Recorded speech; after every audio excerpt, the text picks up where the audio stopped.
사랑의 하나님 아버지 감사합니다. 오늘도 주의 말씀으로 우리를 새롭게 하옵시고 또 우리의 마음에 하나님의 마음을 같이 품고 걸어가는 하루가 되도록 말씀을 통하여 인도해 주옵소서. 예수님 이름으로 기도합니다. 아멘. 5월 13일 예레미야 32장 1절부터 15절의 말씀을 읽고 묵상하십시다. 여러분 한 두어 번 읽으신 것으로 그렇게 간주합니다. 그렇게 읽으신 다음에 제 영상을 보면서 말씀을 쉽게 정리하는 그런 도움을 삼고 이해하시는 데 도움을 삼으시면 고맙겠습니다. 오늘의 내용은 보니까요. 유다의 그 마지막 왕이 시드기야 왕이잖아요.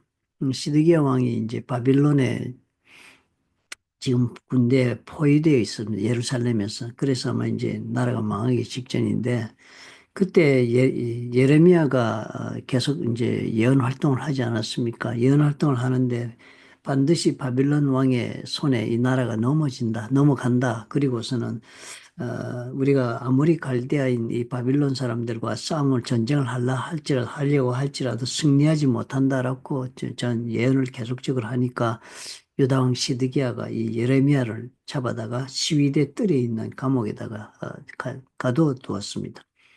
그리고 말씀을 들은 하나님의 말씀을 전해 주어도 자기들이 원하는 말씀이 아니니까 받아들일 수가 없고 그러니까 그 말을 전하는 사람이 미우니까 그 사람을 갖다 시위대들에 가두어 버렸습니다. 사실 이 행위를 가만히 보면은 예레미야가 말씀 전하는 것이 자기 뜻에 안 맞기는 화가 나서 가둔 것으로 사람들은 이해를 할지는 모르지만 사실은 뭐에 대한 그 반항입니까? 하나님에 대한 거부 또 하나님에 대한 불순종의 행동이 되는 것입니다. 왜냐하면 하나님 말씀을 예레미야가 대언했기 때문입니다. 그러니까 시위대들의 예레미야를 가두었다는 것은 하나님에 대한 강력한 반항을 뜻하는 그런 행위를 한 것입니다. 그런 자리에 있었는데 그때 이제 예레미야에게 하나님이 임하셔가지고 말씀을 하시면서 기업 물을 땅이 있으니까 기업을 지금 물으라 하는 것입니다. 기업 물을 땅에 관해서 여러분 우리가 룻기를 공부할 때 배웠죠, 그죠? 본인이 하나님 앞에 다 이제 부여받은 땅들이 있었습니다. 모세 때 이후로부터 가나안 땅에 들어와서 모세 때 다 분배받지 않았습니까? 그렇게 받아서 각각 대를 지나면서 자자손손 자기들에게 주어진 땅을 가지고 살다가 그 땅을 경제적인 이유나 아무리 이유 때문에 유지하지를 못하고 팔게 되면 땅을 빼앗기지 않습니까? 그렇게 팔게 되었을 때 하나님께서는 원상 회복을 시키시기 위해 두 가지 방법을 썼습니다.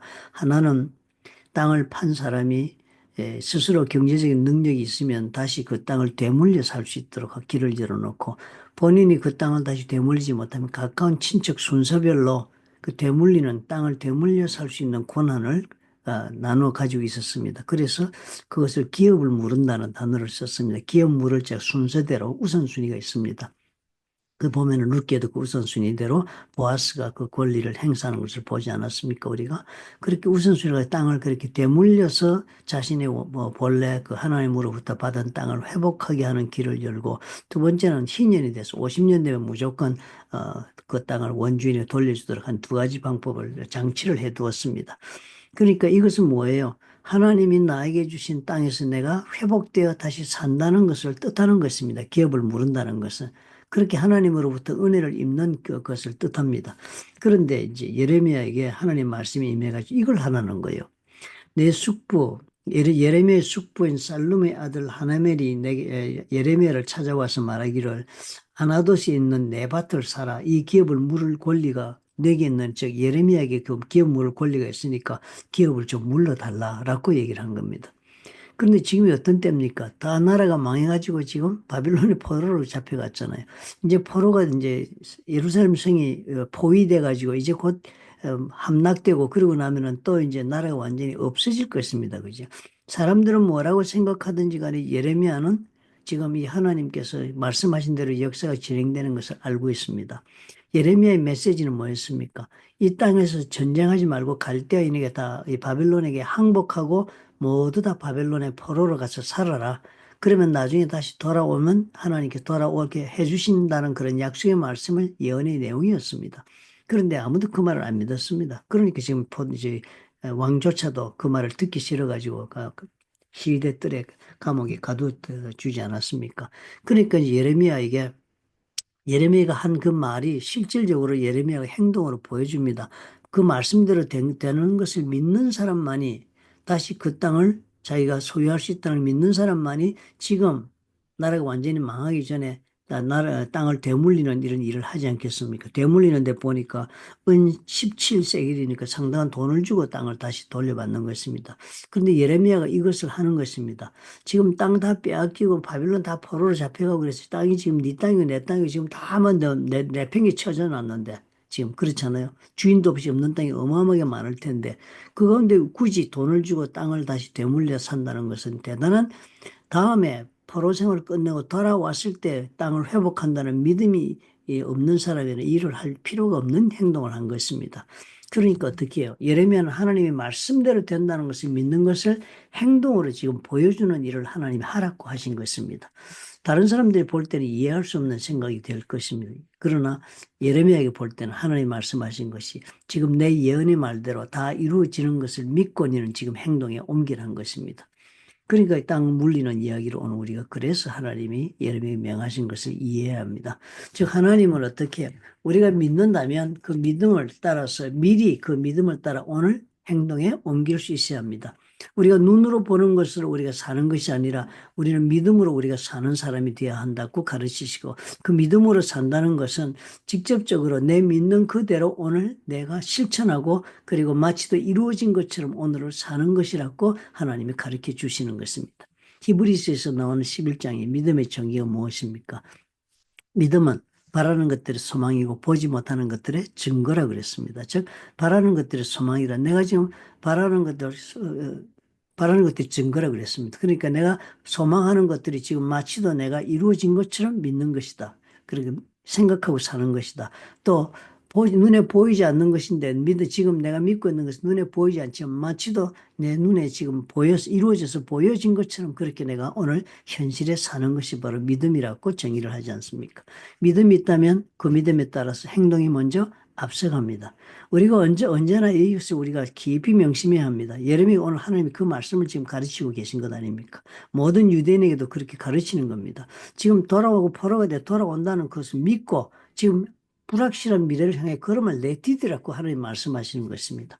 오늘 우리도 이런 믿음으로 살아야 합니다. 이렇게 사는 사람이 하나님의 역사를 보는 것입니다. 우리가 오늘 제가 그저께 동영상 목자 부부의 간증의 영상을 목자방에 올려서 우리 성도님들과 같이 공유하도록 제가 그렇게 권면을 했는데요. 아마 그 영상을 보신 분 아실 것입니다. 그렇게 믿음으로 먼저 행했을 때 하나님은 그 믿은 자의 그 모든 걸음으로 내디딘 것에 대하여 믿음에 대하여 하나님은 완전히 하나님이 살아계신 것을 증거해 주시는 삶을 살았다고 간증하는 그 간증을 우리가 봅니다. 우리 교회에서도 지금 그런 믿음을 실천해 가지고 하나님의 역사를 본 사람이 수도 없이 많이 있을 것입니다. 우리가 그러므로 오늘 이 믿음을 새롭게 합시다. 우리가 언제나 이것을 잊어버리기 쉽습니다. 우리는 어떻게 해요? We want to live by sight. 우리는 눈으로 보는 것으로 그렇게 살고 싶습니다. 그러나 말씀 우리가 뭐라고 말씀합니까? We should live by our faith.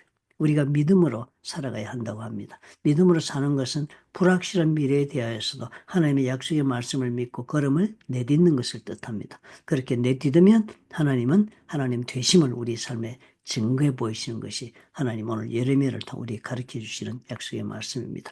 담대하고 또 용기를 가집시다. 사랑이 많으시고 좋으신 하나님 아버지, 오늘도 우리의 삶을 눈에 보이는 것으로 사는 우리들을 깨우쳐 주시니 감사합니다.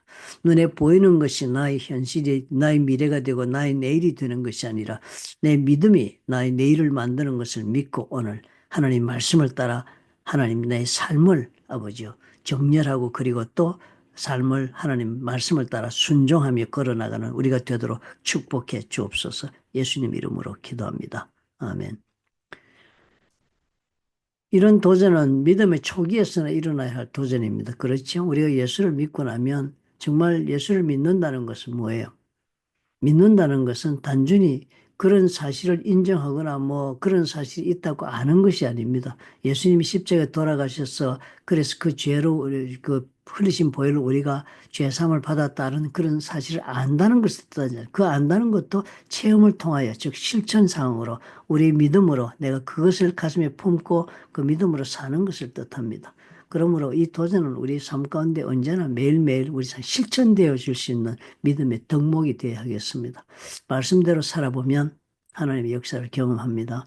하나님의 역사를 경험하기 위하여서라도 우리가 말씀에 우리 몸을 던지는 그런 용기가 있어야겠습니다.